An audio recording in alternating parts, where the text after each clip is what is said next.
Of Games with Dave. I'm Dave, and tonight we're joined by the multi-talented Andy Duvall.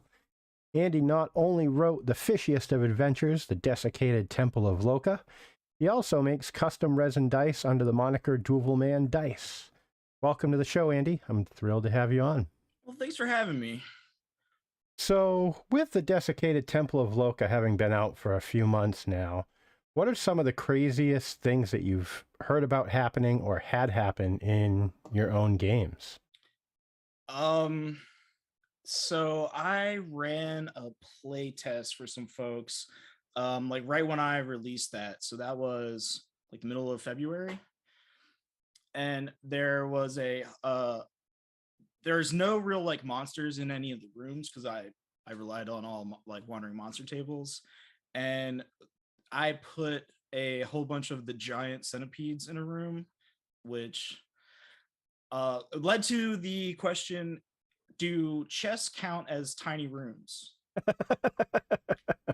Because because a player wanted to do like a listen to doors check or whatever on the on the door. So moving forward in all of my games, rules is written, all chests count as tiny rooms. That's freaking hilarious.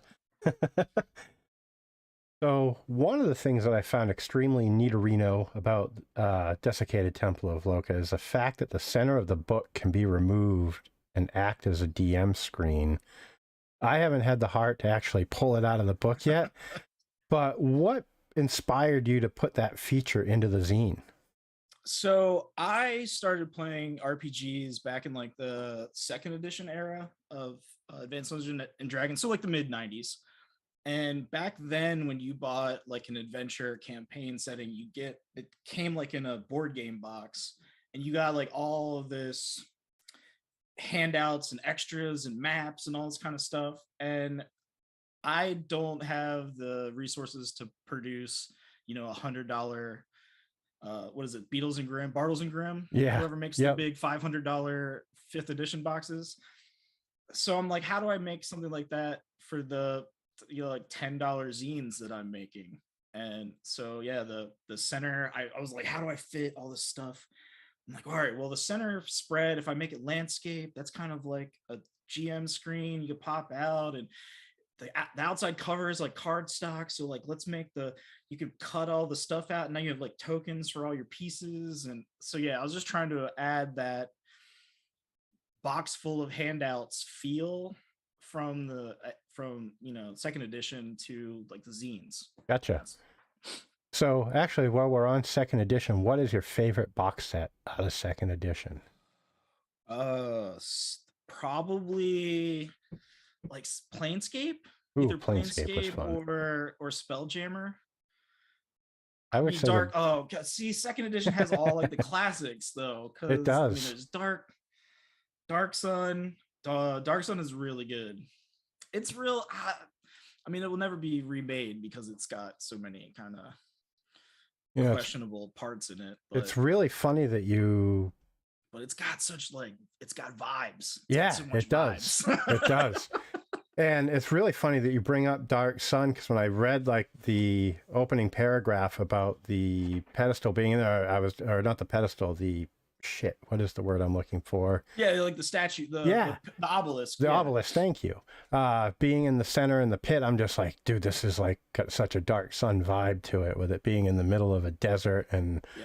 all that. And yeah, so you actually mentioned the landscape layout. Almost every other zine I've seen is printed in portrait layout. Mm-hmm. One, what got you to want to do it aside from the stuff that you've already mentioned? And how hard was it to find someone to print the zine in that format? So really, the landscape started as that map was just for my players. That was like the second map I'd ever drawn. Well, in like 20 years, because I played second edition, and then when third edition came out, I kind of stopped.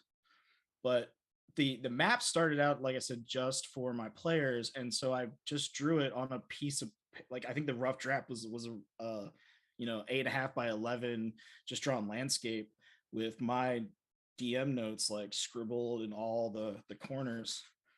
But then as I was kind of putting the product together, trying to cut that into a portrait and do the things, like I was just, it was easier to keep it in the format it was. Yep. And then that kind of opened up the, oh well, all right, well, if I put these 2 pages with like the main adventure information on them, and then just kind of stuff that the players could see on the back, that now I can start taking the, take the shit apart. And I have a friend who's really into Adam Vast, and he's always showing me like, oh yeah, check it out, man. It's like a movie poster, but if you fold it like this way, it's the player's notes. But if you fold it like the other way, it's like a different color, and it's for the, so like he was showing me a lot of that sort of stuff while I was making this. So that was also kind of the inspiration for that.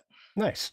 Yeah, it's definitely cool. I love the layout of it. Like, and I love the fact that in the, not the backpack, but in there that you've got your original map that you had used with your group with all the notes on there. And yeah, no one knows what we're talking about. Yeah, I was actually just going to pull mine out. Yeah. So the oh yeah, oh Dave you got said the he was DM too screen. afraid to tear the middle piece out. Yeah, so there. And I like that because you got a player map on the back, Yeah. and everything, so that they can decide which way to go for their imminent doom. So another thing I thought was really cool was the tension pool dice, or the tension dice pool, I should say. Yeah. Jeez. That's a really cool idea. Where did that come from? So that was stolen directly from I've, with COVID and everything, we've all done, virtual gaming. I adopted Fantasy Grounds Virtual Tabletop as my kind of preferred VTT platform. Yep. And in Fantasy Grounds, there's a guy who makes a thing called Morecore, which is like a bunch of add-ons. It makes it easier for like weird dice system games, like for you to make stuff in Fantasy Grounds. Anyway, he has this add-on called the Tension Dice, which was just a button on a screen you could click. There were these really ominous like messages that would show up. Apparently it was from a blog. I wish I had more of the back research on that, but that's where the idea originally came from. And I love it because you can do so many things in it. People don't know what we're talking about. Tension dice is basically, instead of for every 10 minutes you roll on a wandering monster table, and on a 6 or on a 1 you have monsters. This is like every 10 minutes you add a d6 into a dice pool.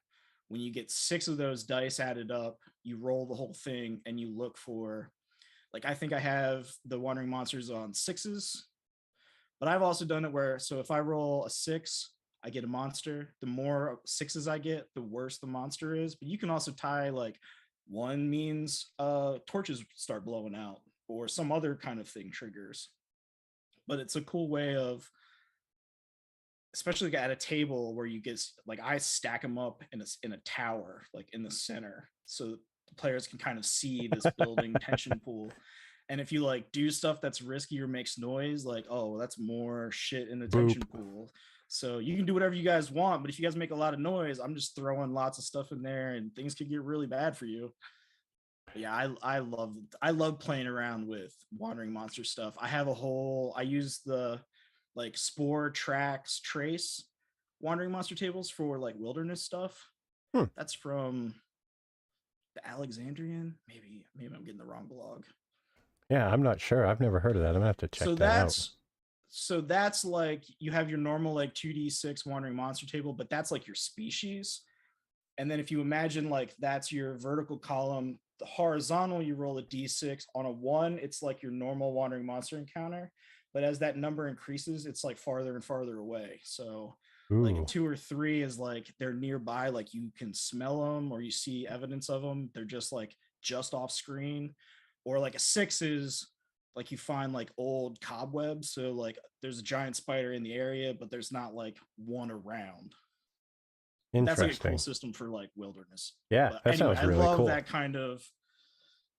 I'm a big OSR head, and the kind of glog, rules is kind of a la carte menu that you kind of pick and build from versus like OSC out of the book.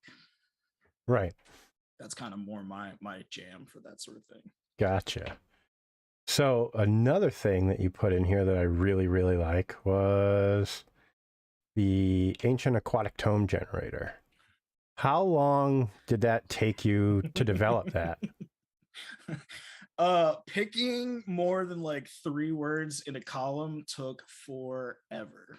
That was because thesauruses don't really give you good juicy words like that. They give you common words for, Right. like if you try to type like aquatic and you want to look in this online thesaurus for like other words that mean aquatic, and it's stuff like water and Water. wet, and I'm like, no, I need these like college like 400 level English class like words. So yeah, that probably of all the writing in my adventure, just that one table of cool like names to put as a title took the longest. Yeah. And Well, the names are all inspired by like the old like 1700s brain farting like the like colleges in England all had the Royal Society. That's what it is. yes. Yep. Royal Society all had like the Principia, whatever. Like that was the title. All the titles of the books were in Latin, so that was what was inspired that particular list of stuff. Nice. So, just completely lost my train of thought. Aside from the obvious answer of being the Desiccated Temple of Locha, what are some of your favorite OSR, OSE zines and modules that influenced the Desiccated Temple of Locha? Well, so Desiccated Temple of Locha was originally written for Knave. It wasn't written for OSC and stuff. So that's one thing. But like I really like the island. Oh my gosh, I'm brain farting so hard. Hot Springs Island. Yes. Yep. That's what I'm thinking of. Hot Springs Island really influenced this kind of thing. Um, the campaign that I developed this in, this is pre-more Pirate Borg, because obviously that's a very recent project, but it's very like it was from the Caribbean. I had a big, huge, like 1-to-1 scale hex map of the Yucatan. So there's a lot of that sort of stuff. This was a lot of just like thinking on the fly. A lot of this stuff comes from random tables like Tome of Adventure Design. Great Where a book. lot of like these original, because so I do a lot of, I love hex crawls. And so a lot of the stuff that I make, that I write, are just really intended as like encounters in a hex crawl. Yep. So I have a lot of random tables like from 3rd edition from Necromancer Games, the mother of all random encounter tables.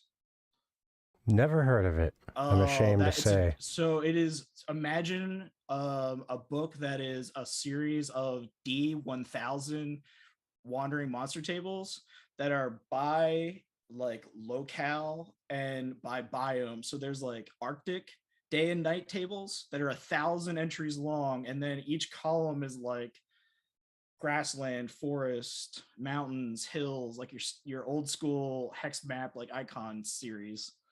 But anyways, it's just gigantic Shit. tables. That sounds like something I got to get. And so now that I'm talking about that and Knave, so Desiccated Temple of Locha was a response to, in Knave, Ben Milton wrote a bunch of level-less spells. And there's 2 of them. There's one where it's like you make, I forget the phrasing, but it's make the air swimmable. So now you can like swim through the air. And there's another one where you can summon a swarm, and one of the swarm options is piranhas. So players saw those 2 options and were like, I want to turn the air into water, and then I want to summon a piranha swarm, which triggered this whole where they talked to like another. So we started with Tomb of the Serpent Kings, And in that, spoiler alert, there's a name that they find in a book. My players never went farther in Tomb of Serpent Kings to actually like find out what that name was, but they glommed onto that name, and that became this interdimensional fish demon, which wanted them to go and basically like mess up their ex-rival fish lord's like house, which is what this is. But to build the pieces for them to get this crazy combination to work. That's really where it all came from. Nice. So you did everything in this book, from the map to the writing to every aspect of the design, Yep. which is really badass. The front cover is a stock image photo that I found, but it's been retouched. And then speaking on the center photo here of this blue hole, like a Caribbean blue, it's like a sinkhole underwater. Yep. That's a stock photo. But yes, everything other than that was drawn by me. Yep. That is crazy. I have the talent to draw stick figures, and that's about it. So if I ever tried to do my own book, it would look like some kindergartner's flip book or something that they tried to make. Excuse me. Well, if you follow on, so I this 2 years ago, during like when COVID all kicked off, I hadn't played an RPG. I hadn't drawn any kind of stuff in forever. In high school, I almost did go to an art school. I was really into ceramics and like 3D sculpture and stuff. So I do have a little bit of an art background, but like I didn't do any art stuff from high school until 2 years ago. Yeah, I you were just telling followed a me it had lot been like of 20 years since you played any RPGs. uh during COVID, my brother was like, "Hey, do you want to play Magic the Gathering with us on these like semi-legal proxy sites? I think Untapped or Intapped or something like that." And those guys were like, "Hey, we're trying to play some 5th edition. Are you in?" And I'm like, "I've been trying to play a game since about the time 5e came out." But I worked in a restaurant and stuff. It was hard to get people together. But yeah, I haven't. 2 years ago, I started playing this, and now people pay me for it. So That's pretty awesome. So, with that said, if there were any single piece of advice that you could give to an aspiring RPG designer, cartographer, or anything like that that's out there that'll watch this, what would it be? do it. Just get out there, just do it. Put it on paper, however you want to put it down. Google Documents, Google Docs for the words, Google Sheets for your tables, and then Google Slides for your layout. Totally free, completely free, $0. You can share them with other people so you can co-work on stuff, but just put it out there. Just get it down and put it out there. There are anything you could imagine that you want to do. There are tutorials online. The people that put together Zine Month this year, uh, they put together a ton of videos on like the business end stuff too. If anybody was trying to get into that or whatever, but just just get it down. Just write it, press done, press publish, get on itch, do it for free. Don't ask for any money if you don't think it's, people would buy it, but just get it out there. That's my So advice. that's awesome. Is that all that you used was like Google Docs, Google Sheets, or did you use like So InDesign? so or... my stuff was made now, and I use the Affinity suite. There's a Affinity Publisher, which is kind of like Adobe InDesign. There's Affinity Designer, which is kind of like Adobe Illustrator for like vector and stuff, and then there's Affinity Photo, which is like Photoshop. They're $50 one-time purchase. They do 50% off sales. The last one I saw, I think, was Black Friday. So for like, especially the publisher and designer. So publisher gives you all like the layout that you want to do, and then designer lets you do all the little designs around. Like, so the from Temple of Locha, the designs like around the tokens in the back and that sort of stuff. My maps were drawn in designer, but that's a combo that if you're looking for something professional, These yeah. tokens. Yeah, like the little icons that are on the top of that screen, I did all that stuff in designer. Yeah, that's crazy. But there are free. The map itself was originally drawn in Krita or Krita, however you Krita. It's like a free drawing application. Huh. I'm gonna write that one down. it's super good, especially if you pair that with when I first drew it, I had the little cheap oh gosh, one of these little drawing tablets. It's basically like a giant touchpad from a laptop that you draw on with a pen. You get a special Get the little glove and stuff that you. and my little half glove, Yeah. glove on. But yeah, you get these things for like $40, and they make it a lot easier to like draw than like using a mouse. But yeah, if you're trying to, first thing I would do would be the Google stuff because it's free. If you're looking to step up from there, think about like the Affinity Suite or adding like one of these to the thing. I have a fancier. My fiance like gave me a whole bunch of. I have a cool.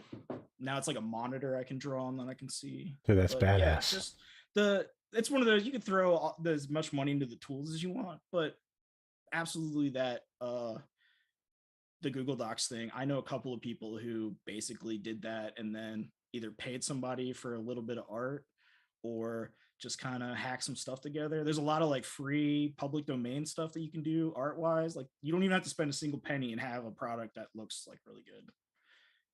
Oh, you said the cover here is public domain. Yeah, art, I mean so. there's websites like Unsplash and all kinds of stuff that you can just type, and everything you can use is free. You don't have, a lot of places don't even need you to get into crediting authors and stuff. You can kind of get in the weeds with some of that. That's one of those the Zine Month videos, especially by Tony Plus One. I'm gonna have to check those out too. His videos on the business aspect, if you're interested in how do you pay an artist, what's a good rate for an artist, how much is a good rate for paying editors and stuff. But if it's your first project, do it in Google Docs, do it for free, slap some shit together, throw it on Itch, throw it on Drive-Thru as a PDF, and just keep doing that. That's my best advice. I feel so out of the loop because I had never heard of Itch until you sent me the PDF copy of Desiccated Temple of Locha. Itch, I believe, originally started as more of an independent storefront for like computer games and computer game assets, but a lot of people have been using it as just a digital distribution and storefront for like digital PDFs and stuff. It's really nice because I can attach so if you buy the Desiccated Temple of Locha through Itch, I also sell it. You can buy it through Exalted Funeral if you want the physical copy. Like if you buy it from Itch, I can give you the PDFs. Then I can also give you like all the map files that I used. I've been playing around with trying to get all the maps and tokens that I have on there. It's easy to just drop them into a VTT, but I would like some like finished modules where like the line of sight's all drawn on the maps. But I can do a lot of that stuff on Itch. Whereas Drive-Thru RPG really just wants PDFs and I think maybe JPEGs. Like you can do JPEG or PNGs for maps, but they don't really want you to be uploading all kinds of crazy files. So it's just another one of those platforms for that. Gotcha. There's a lot of independent people that just basically really just do both. Itch is nicer for me as a developer. Gotcha. It has a lot of tools facing me that are nicer than Drive-Thru. That's really the difference between the two. Gotcha. So to kind of change course a little bit, let's talk about your dice making. You make custom resin dice under the name Duvall Man Dice. Uh-huh. And what got you into making dice? I mean, I love shiny click-clacks. I'm definitely a dice goblin with my shiny math rocks. But during COVID, I watch a lot of YouTube in general. And there was a guy, Ribinator, that made these series of here's how easy they are to make. And there were these cheap, they didn't work very well, but cheap silicone pre-made molds from Wish that were like $20 for a set of them. And I got the 2-part epoxy from Amazon, during quarantine or whatever, and mixed up my first ones, and they turned out pretty well. Some friends that I was playing, those friends I was talking about that wanted to play Magic with me. Yep. They were like, "Oh, that's really cool." So I made a whole set of custom ones for their characters. Like I had one of my players played a Warforged, so I made a bunch of like PC standoff, like brass standoffs and all the little hardware, like soaked it in vinegar till it got all rusty and filled the dice. They ended up being super weighted, so they didn't really roll that well, but I made a bunch of these custom dice for my friends, and they were like, "You should sell these." And hip. We got into making the dice. Yeah. Nice. So, on average, how long does it take to make a single set? So the process goes, first I get a set of dice, like digital 3D models, the way that I want, the font, the kind of shape, that sort of stuff that I want, and then I 3D print them in a 3D resin printer, and then that gives me my masters, which I don't know if it's gonna show up on here, not really, but they're really rough looking. The 3D printer, they kind of stair stepped, but you need to polish them, make them look really nice. Once you get these all polished up, and they're nice and shiny, you then pour silicone molds, and then resin gets poured into the silicone molds, and then you get the dice back out of those.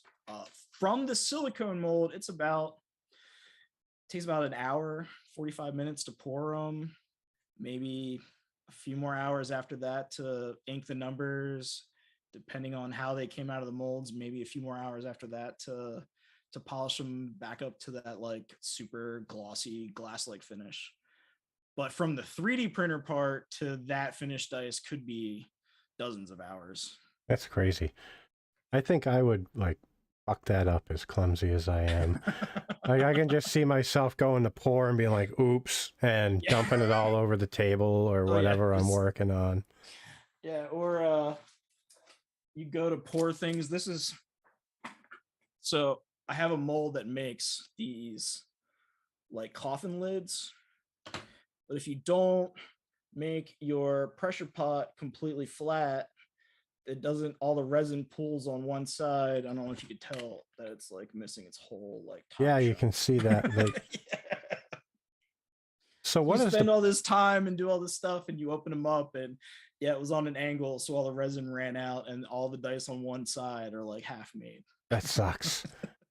What does the pressure cooker do with? Or it's essentially what it is, isn't it? Is a pressure cooker for? Yeah, sort of. So that's it right here. You can actually see it. When you mix all this stuff up, there's a bunch of bubbles, and the pressure pot you hook up to an air compressor, and it super pressurizes, but it's just basically making all those bubbles go completely tiny and then dissolve. Gotcha. It's like I start out with an open soda, and that pressure pot closes and then pressurizes the soda so you don't see the bubbles anymore. That's gotcha. Yeah, I would definitely end up having some fashion of an accident making dice. So what do you have for 3D printers? Because that's one thing that I've been into for a while is 3D printing. I was telling you earlier that I have 2 CR10s that are filament printers.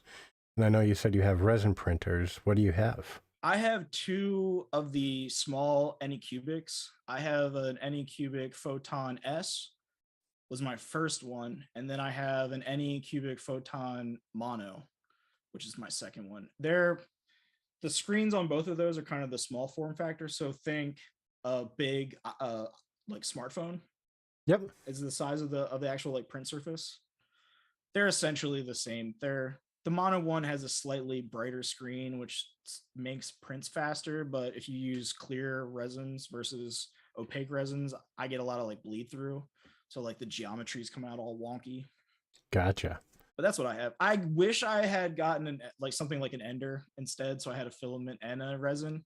The resin printer is great for the dice, the tiny details or minis, or here's like a little, but this is kind of leaving the realm of what my 3D printers are good for. This is more of like a structural thing that I really wish I had like a filament, a PLA printer for.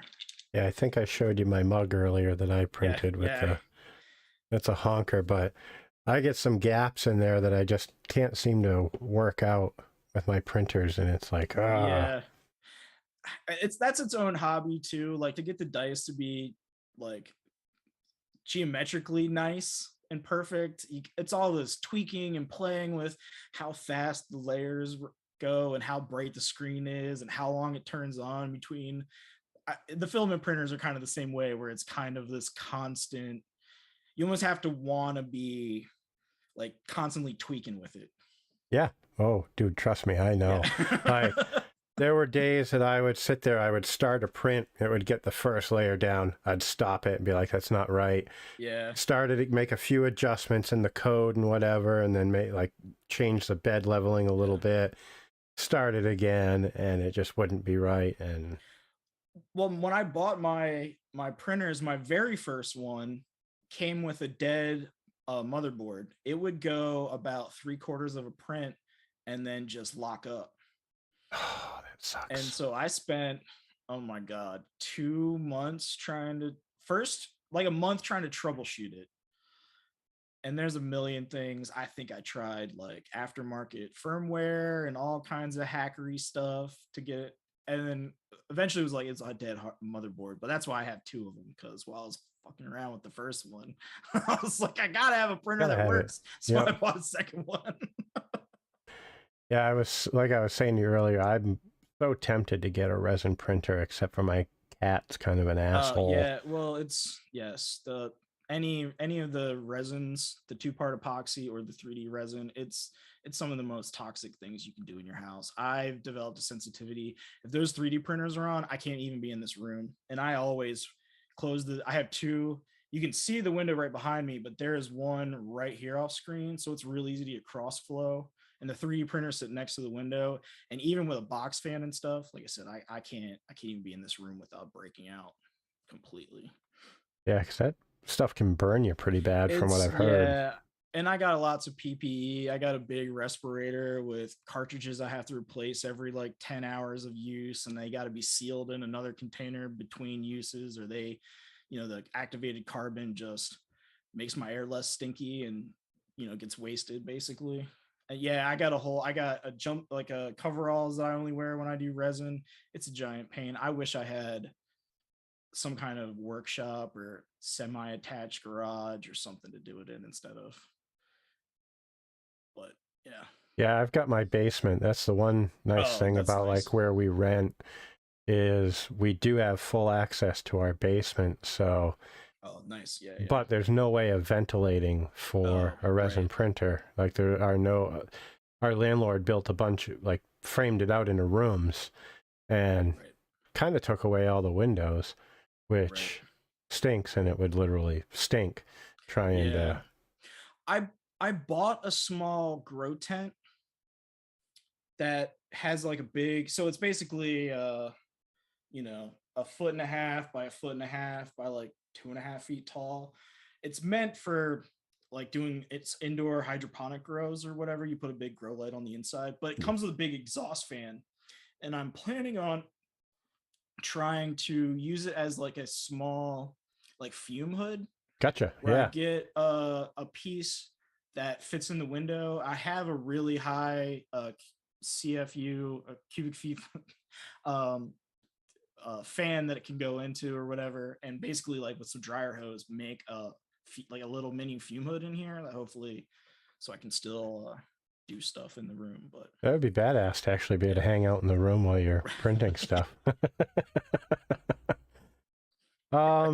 So really the last question I had, and we can keep on talking after, but is what are some of the strangest requests that you've gotten so far for dice sets? Well, so yours is probably the most, people will find the most weird. I don't know if you want to get into that. Yeah, we can get into that. Right on. So memorial dice. I've seen it a lot in the dice making community. A lot of us get asked, but a lot of people look for, like a loved one who used to game and is no longer with us, and they're looking for a way of, like all the little memorial jewelries and all that kind of stuff. Yep. They want to do that with dice. So that's probably, people would find the weirdest request. But I had a guy this week. He wants a set. Apparently there are 8 generations of Corvettes. Never knew that. He wants. I know nothing of cars. So. Yeah. I don't. Me either, but I'll take his word for it. But he wants, so every die will be focused on that generation of Corvette. So like the high face, so like your 20 on a D20 will be the logo for Corvettes for that generation, and then every face will be some kind of image of a Corvette. I'm not sure how that's going to go, just because of, I mean, just think of a D20, how little it is. You know, you just, how is a picture of a car gonna fit on any of these sides here? Right.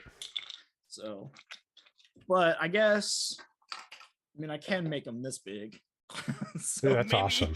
maybe that's what he wants. Maybe that's what we should do, is do this and get some kind of like little charms that are the cars and put in anyway. They But yeah, I roll, get he all rolls, kinds and you of, just watch all the minis just go boom yeah, on the table. yeah, yeah. I get, around Halloween, I made a set of, there's like an evil eye charm. It's like a blue circle with a white circle with a black dot in the center of it. That's like a Spanish thing. I think it's from like the North African area is where that symbol comes from. But there's a large population of Spanish and then Hispanic communities that's like a good luck charm. Hmm. So I made a whole set of, I wish I had any of them that I kept that I could show you. But yeah, so imagine a clear die full of all these like little eyeballs. That sounds really cool. And when I started making those, a separate individual reached out. There's a similar thing with these like little, they almost look like little beans, but they're little black and red seeds. I think they're like peony seeds, but they're Peruvian, like protection from evil kind of a thing. So so around Halloween this year, it was only good vibes in my house because I just made these like 3 or 4 sets of these good luck charm dice. So, what on average is, for anyone interested in contacting you, one, Mhm. how would they find you? I am at Duvelman Dice pretty much anywhere. That's almost every social media platform. You could just at Duvelman Dice and I'm there. Excellent.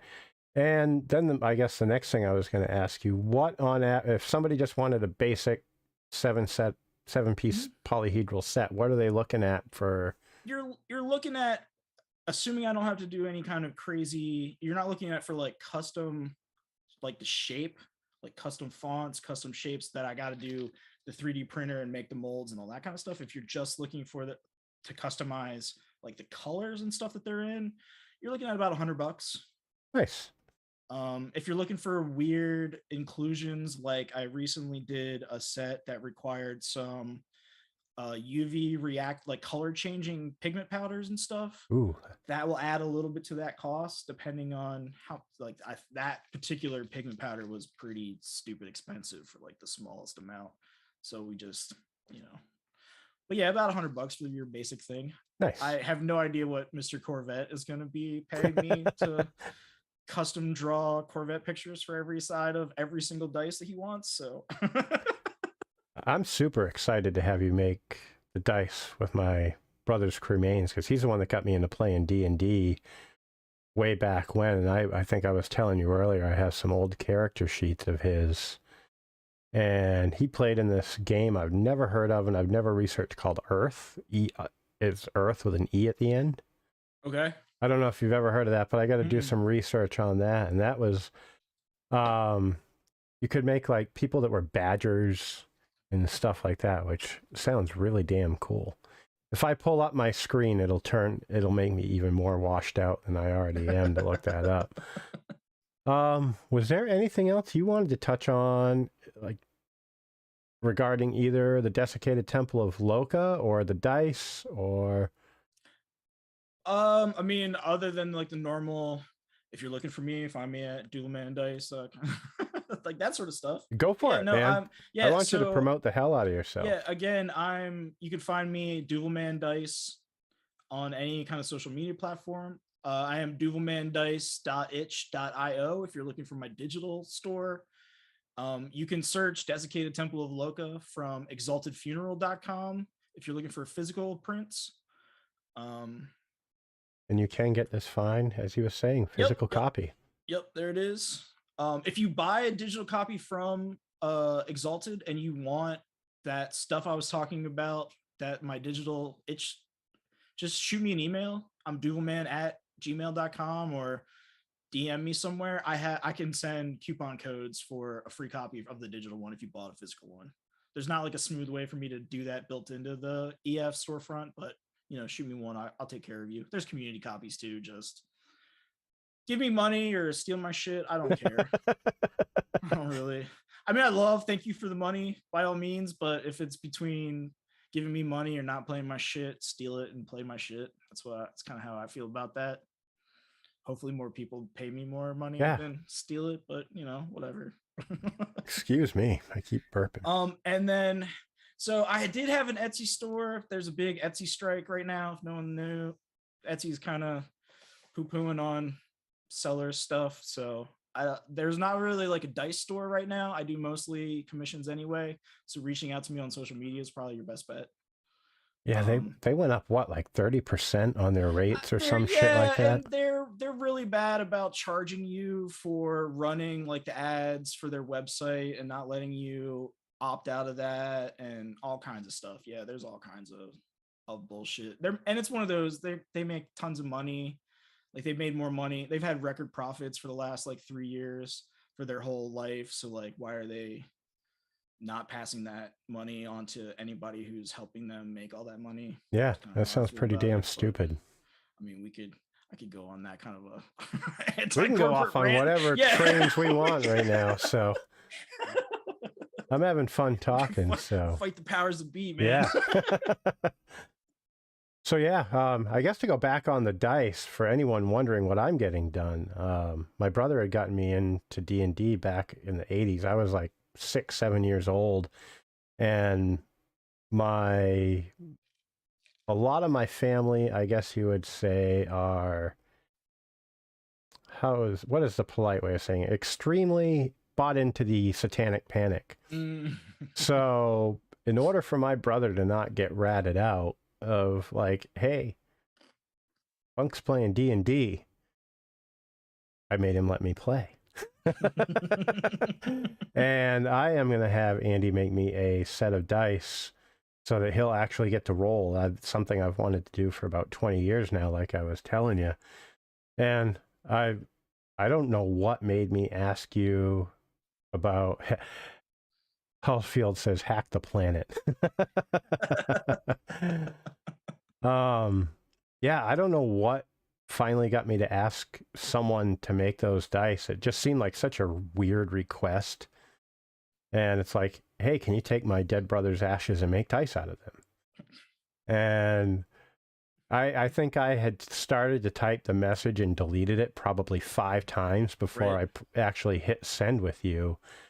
And then I was finally like, fuck it, I'm just going to ask this guy. And because you were honestly one of the first people I had like a full-on conversation with that made dice. I've watched like tons of videos on, like you were saying, on YouTube, and I've watched like the TikTok people that make dice that do the quick little snippets. Yep. But it was never anyone I knew. And then when you were like, hell yeah, I was like, yes. So I cannot wait till it warms up enough for you to make some dice, because now anybody who's watching this, that does not mean start sending me boxes full of weird shit in the mail and then contacting me afterwards being like, oh hey, by the way, I want these put in some that weird some shit dice. is for me, I want some dice. Yeah, don't send Andy weird shit. Luckily we haven't given out your address, so yeah, right. Yes. So oh man, that would be the weirdest shit. Start getting like, I don't know, fingernails or something of like, these are my great grandmothers. I don't have any kind of public PO box or anything that I have to worry about getting weird stuff. So oh shit, that is too funny. I'm trying to think if we got anything else to talk about. I could talk games. I was telling you earlier. Well, what is your favorite OSE module aside from the Desiccated Temple of Locha? Ooh, favorite OSE module. I haven't read a whole lot of them. The official ones are all pretty cool. I'm really excited for Dolmenwood. Yeah, you and Just me like both. in general. But let's see. Favorite modules here recently. I recently got Seer Sanctum. It's that Direct Sun Games, but it's like it's a little, it's very similar to my kind of thing where it's a small little dungeon. It's kind of meant to be like a one shot or like a hex crawl encountery kind of, you know, one or two sessions to get through it. Yep. And that one's all about playing with invisibility and reflections, and it's kind of, there's a lot of like puzzles. There are a lot of these kind of, I think he was said that his inspiration were some of the old like Zelda games. Oh, So it nice. kind of has a feel of that where you go through and you know you once you find the theme, kind of all the puzzles are related to toying with that like theme. And so that's a pretty cool like little module that I've read recently. Nice. I've really gotten into, I work on so many like weird little side projects. I have a weird side project that's like a dungeon generation tool for, it's being written for Rune Cairn, which is like a Cairn hack to do like a duet play, sort of like Souls like. Speaking of, since you know that 5e Dark Souls Yep. games in the news right now, yeah, go check out Warden Saga or Rune Cairn. Warden Saga is like his larger version.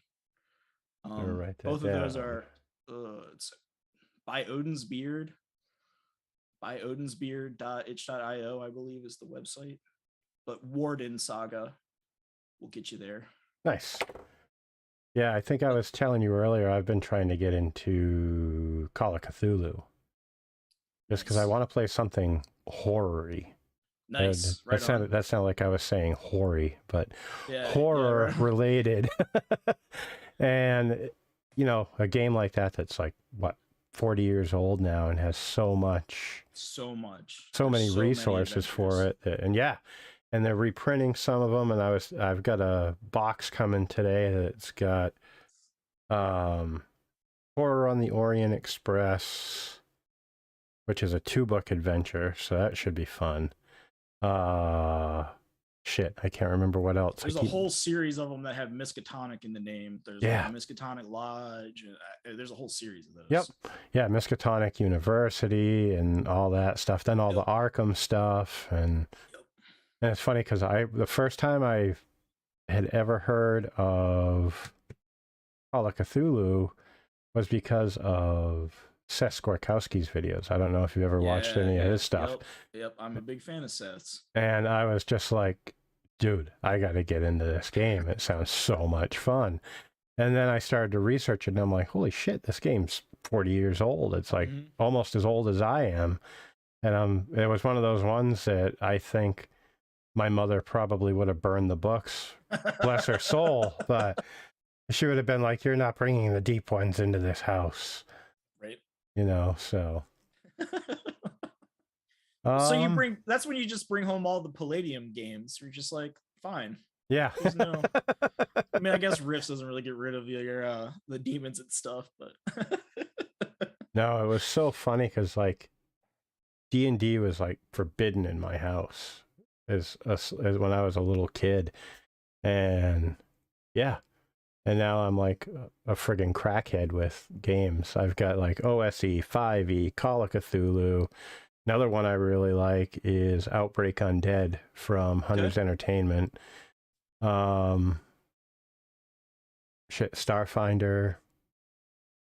Yeah, so many games that I just like. I just picked up G.I. Joe. I don't know if you're into that, but... Okay, right on, yeah. Yep, so speaking of my social media presence, I kind of got into TikTok and fell into a TikTok community known as Beggar Talk. So if anybody's ever seen the hashtag Beggar Talk on TikTok and thought that was just some like weird, there's like all like the marketing hashtags that people use. Like when a new movie's coming out, there's always some kind of trending. Anyway, it's Beggar Talk. It comes from I'm begging you to play another game. It was a tag group on Facebook.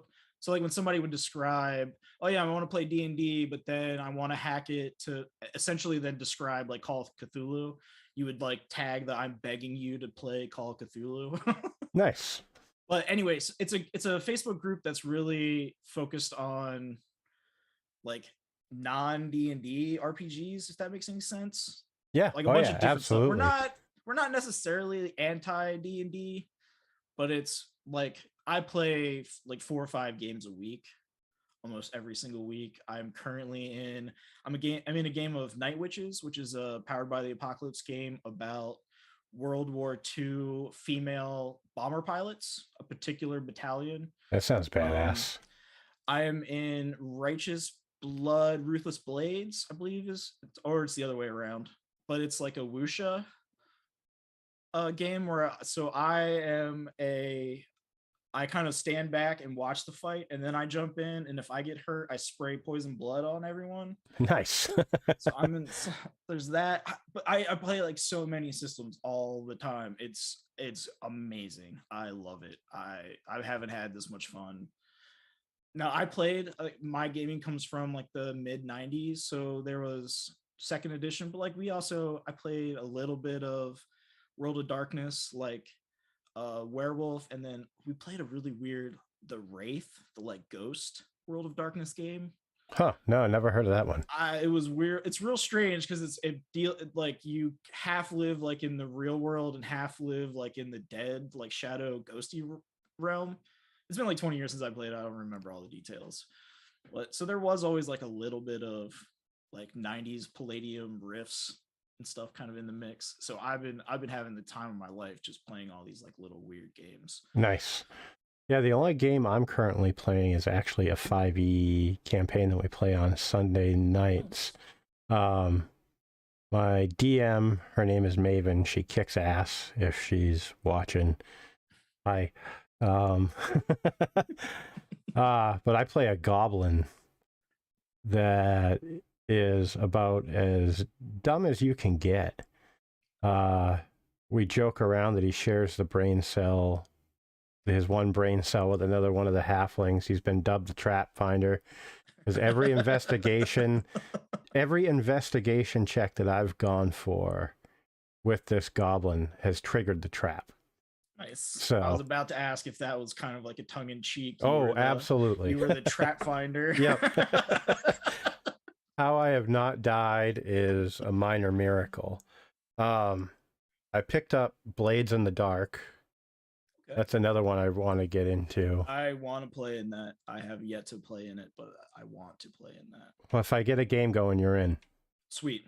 I'm down. I'm kind of like I should say I had been kind of the forever DM until I got into playing in the West Marches online.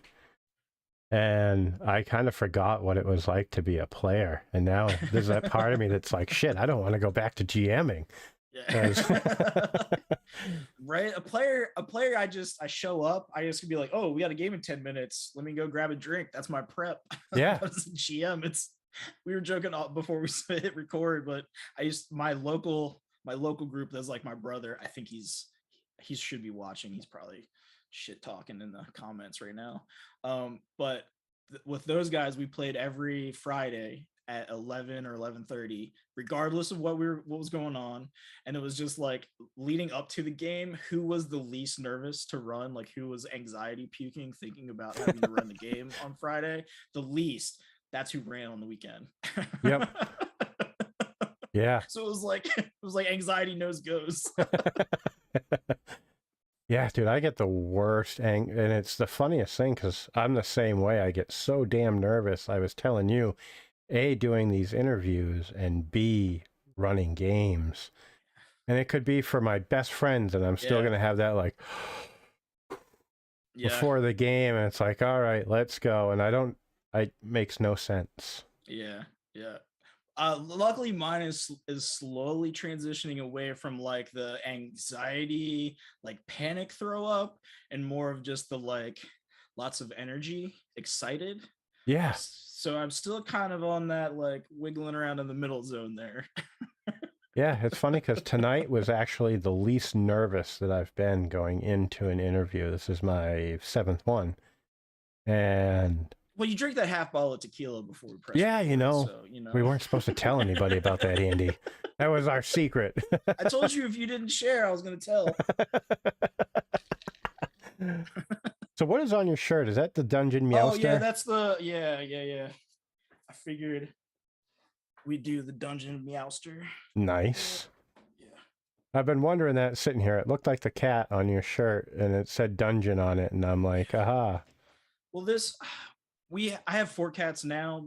We were fostering cats, but the other people in my house were really bad about making sure all of the cats went to other homes. So there's a joke that this is the kitten dungeon.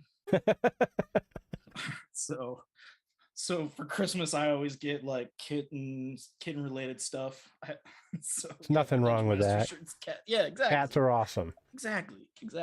I had to close the door; they'd be all crawling all over. Yeah, well, my cat's in with my fiance right now, or else her ass would be planted right in the camera, and it's like no one wants to see kitty cornhole. Right. So, what else can we talk about? I'm having fun here. So, So we were talking about. Oh, go ahead. I was just wondering what your history with RPGs were. Like I said, mine was I kind of got started in the when was first Quest. There was like a starter box for second edition that came with an audio CD that like the like big bad was voiced by like Macho Man Randy Savage. Oh shit, I don't know. Yeah. Snap into a whatever Slim year that Jim. was. Whatever year that was probably the first D&D product I owned, like personally owned. The first thing I ever owned was either Dark Sun, the box set. Well, I had my brother's stuff that when he went in the Marines, he handed off to me. But the first thing that I ever owned was either Dark Sun or I can see the picture with the archway. Halsfield says yes. Halsfield says viewers request tequila. Yeah, it was the Underdark one. And yeah, then Ravenloft, which has gone through a bunch of changes and come out now again. Oh yeah.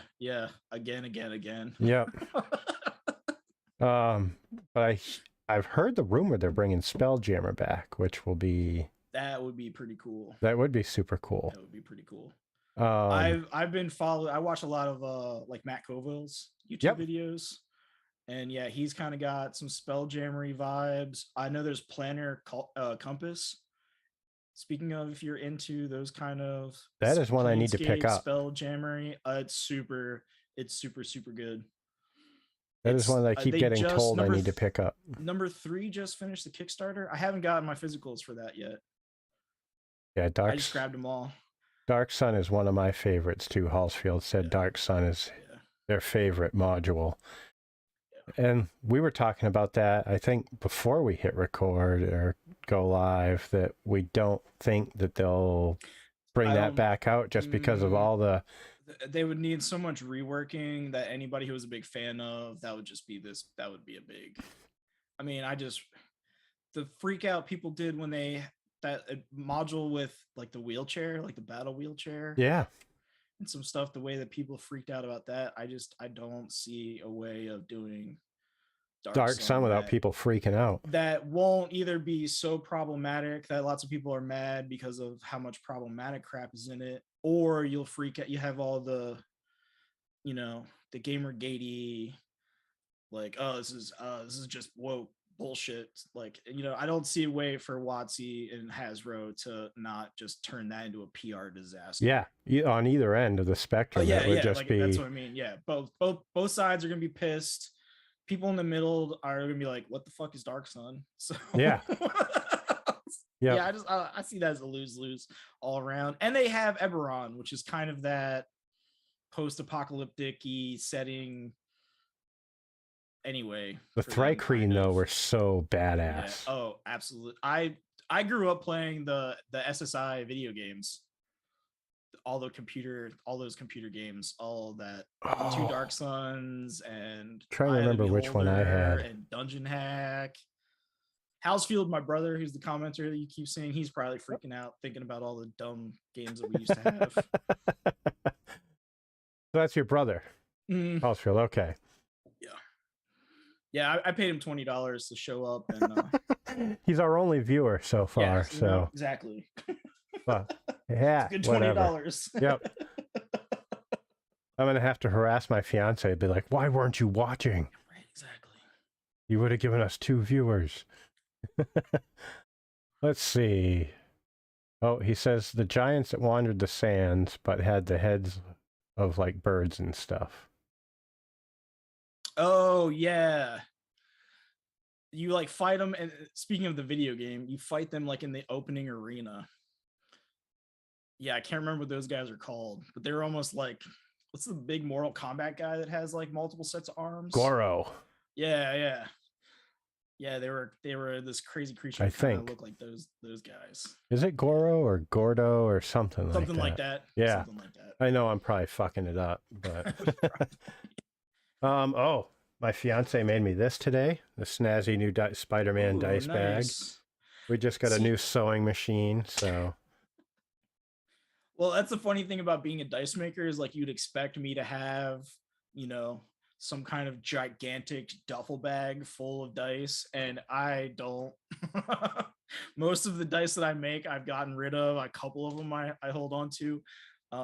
Like speaking of playing a bunch of different games, I was playing in a play test for my buddy who is making a dice pool game, sort of similar to if you played any of the Year Zero games from Free League, so like yep. Aliens or Yeah. Forgotten Lands or any of those the dice pool systems that they make. He's making like an OSR kind of punk rock post-apocalyptic like Fallout, but punk rock references instead of Nice. 40s and 50s references.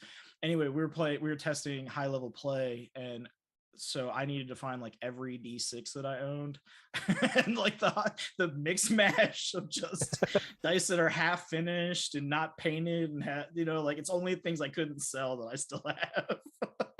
I have a ridiculous amount of dice. It's obscene the amount of dice that I have. I wish I had more of my stuff at hand. Because at my work we have laser engravers, obviously. Oh, nice. And Yeah. I got some wooden dice boxes and laser engraved some stuff on those. I wish Nice. I had right here. But that's what the dice I'm going to have made for my brother's cremains are going to go in, are those, just so they don't get mixed in with my regular dice. Yeah. And but Alien from Free League is such a badass game. So good. Once I feel comfortable, I guess you'd say, getting back together face to face playing games at like once COVID's blown over a little bit more, I've got my basement set up to play games in. Nice. And I went out and bought some Philips Hue bulbs, I think they're called. Mm-hmm. I've got them in the lamps here. Mm-hmm. Yeah, that's basically what's right here. Yeah. Is a knockoff version of that. But I've got it rigged up already so that like when the power goes down on the ship, I can hit one button and all the lights will go red. I love playing online. Like I said, I play tons and tons of games, and I love it. I love being able to play with people from all over the world, especially because I'm into like really weird, like small, like 5e. It's easy to get a group together, but like some of these like Night Wish. Hey, who wants to play? We're all World War II fighter bomber ladies.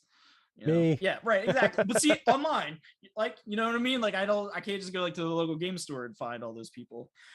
But yes, that is the one thing that VTTs make. It's hard to control the environment. It's hard to do that.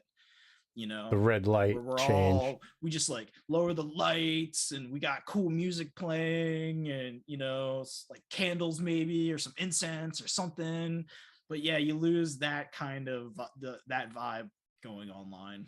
Yeah, but it's what we've got. And like you were saying, like I was saying, I was playing 4 or 5 games a week with West Marches when I was doing that. And then I had to go back to work once my kids went back to school. And I kind of put the kibosh on that, but I kind of got burned out playing online. Have you played any of the like games that are meant for our digital lives?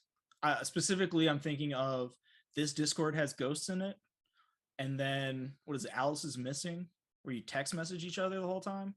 No, I Have you haven't. played I've either one heard of of those? Alice is Missing. There are Oh, ghosts in this Discord I have not heard of. okay. So Alice is missing is really cool because you're just like text messaging each other, and I usually the one time I played that, that's how we did it. We just used just direct message it on our phone.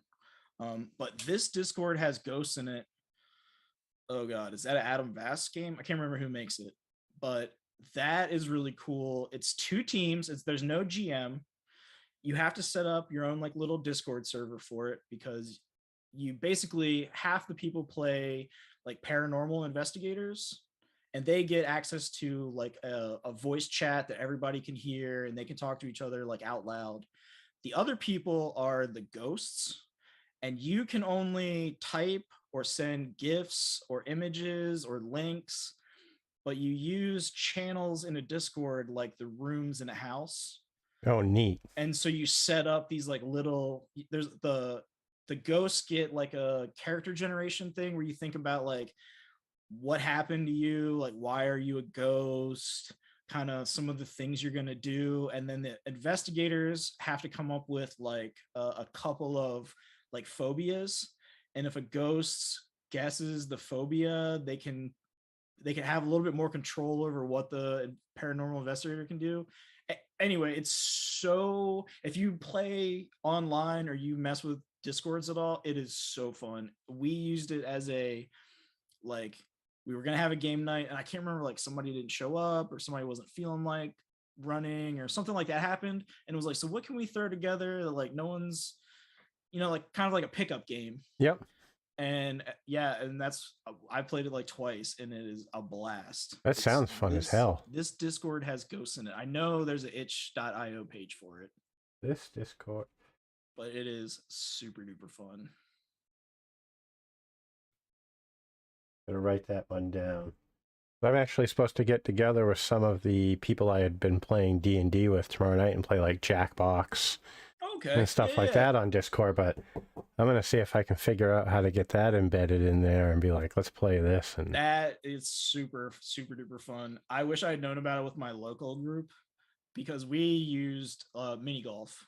A lot of our games would dissolve into, because it was everybody's like Friday night. So like by like 2 o'clock in the morning, most people were feeling pretty good. that tequila had kicked in. so the RPGs kind of died off, and putt games on Steam it's kind of took over. That's too funny. But yeah, I love the messing with the format. I love the fact that like, hey, we're playing virtual tabletops and stuff now. How can we mess with game mechanics to accentuate this online reality of how we play games now? That's not just like, how do we emulate the tabletop experience on our computers? No, it's another. I thought it was fun. I was a ghost, and it was chaotic. I had 1,000 browser tabs open because I'm trying to find the gifs for like the specific things that were going on and stuff. It was just, yeah. If I gave one recommendation from last year, a game that I played that I think everybody should play. There are ghosts in this Discord. Yeah, is that what it's really called? I might be fucking it up. Oh, I don't know. Oh, this Discord has ghosts, you said. The important parts of the title are Discord and ghosts. Right. I can't remember what the words around it are. You can find it based off that, I'm sure. Yeah, Discord, ghosts, RPG into Google, and Google will hold your hand through that one.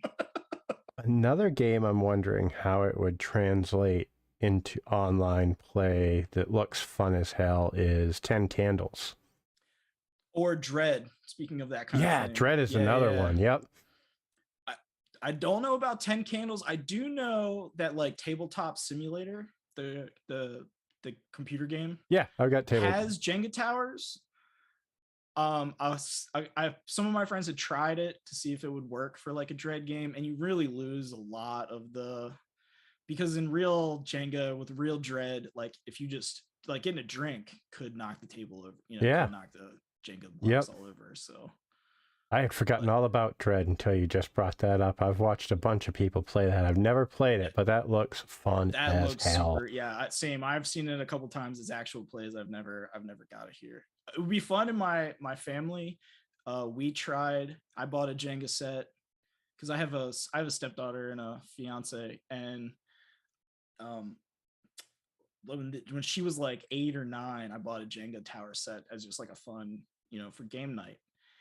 And speaking of anxiety puking, we Yeah. got like halfway through a game, and both my fiance and the kid were both in just anxiety tears just to play. So yeah, to then build like a horror experience on Right, top of that, around like, Jenga, oh Yeah. yes. Yep. Yeah, I'm trying to think. The one stream that I watched, I think it was Ivan Van Norman telling a Yeah, story yeah. about like the werewolves or something like Yep. that. Saving throw show. That's same Yes. place I saw it. Yep. And they had like it looked like a real fire going in the room with them and everything while they were playing, and I'm like, it's dangerous. Yeah, there. That's. Yeah, I really. So I got into saving throw show. I guess that's pre Critical Role, Yeah, it was. or like just barely. Like maybe Or that was maybe in its Halloween, and infancy.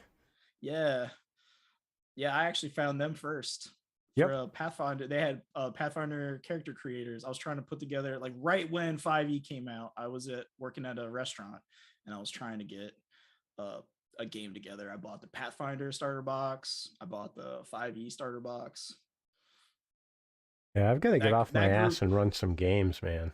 that group of friends ended up starting a podcast, and they've been to Dragon Con a bunch of different times.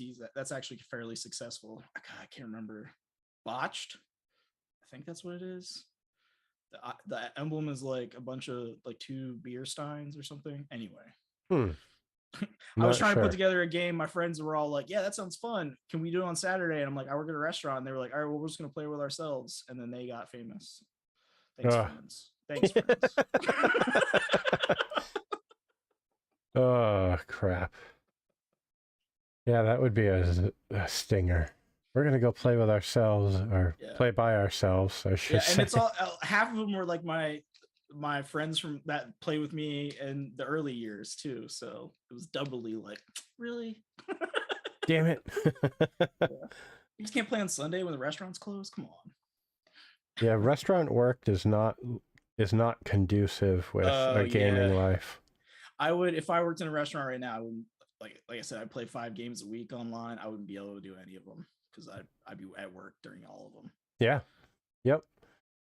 Yeah, weekends and nights a must. That's always the thing with a restaurant. So. And see, if I was European and I had like third shift free, I could play with Americans. It would be no big deal. But here in America, that time shift is like Hawaii time. Like there's Right. nothing. Yeah. There's a big gap of when people would be awake. Yep. So I don't get that. Like maybe a little bit of Australians. Like maybe I could find a group of people from like Australia that all played like at 3:00 in the afternoon their time. Oh. All right, my friend. Yeah. Yeah, I need a bio break really bad, so I think we need to wrap it up. Nope, that works for me. And well, once again, why don't you tell folks where they can find you? We went way off the beaten path tonight. Yeah, but... yes, we did. I am at Duvalman Dice pretty much everywhere that I can think of. If you're looking for my itch page, it's duvalmandice.itch.io. My Desiccated Temple of Locha is also physical copies are available from exaltedfuneral.com. There may be an itch or Etsy page coming back with the dice. I might be doing my own thing. But if you're interested in dice commissions, you can reach out to me. I'm also duvalmandice@gmail.com. If you just scream Duvalman Dice 3 times as loud as you can, I'll show up. You appear. Yeah. I appear with my little square ready for your credit card. And well, thanks for joining me. And for anybody out there watching that enjoyed this video, if you'd hit the like button, maybe subscribe if you're into it. And yeah, I'd love to have you. What do you have coming up next as far as adventures? Anything in the works? I am like person on a couple of different weird little side projects. I don't have anything of my own in the pipeline. I haven't, speaking of playing a bunch of games, I haven't run anything for myself in a while, like 6 months. So my creative tanks are empty. Hopefully that will change very soon. I'll start running some stuff again. But yeah, I got a couple of ideas. I have a cool idea for something a little psychedelic, a little gnolls and grungs and Nice. cordyceps and pixies and the fae and some rough ideas for that. Awesome. Well, I'm looking forward to it, and we'll have to have you back on. Well, Absolutely. I say we. That makes me sound kind of crazy. I'll have to have you back on. Hey, listen. Or if you got just an off week, you just need a content fill. Yeah, I had a some friggin' BS. blast shooting the shit with you. So we'll each get a bottle of tequila this time. Hell so it's yeah. not just you. Yep. I'm doing all I can to stay sitting up in the chair. So not true, but we'll let them believe it. This was a lot of fun. Thanks for having me. Yeah, it was a blast, man. Thank you so much. Folks out there, have a wonderful evening, and we'll catch you next time.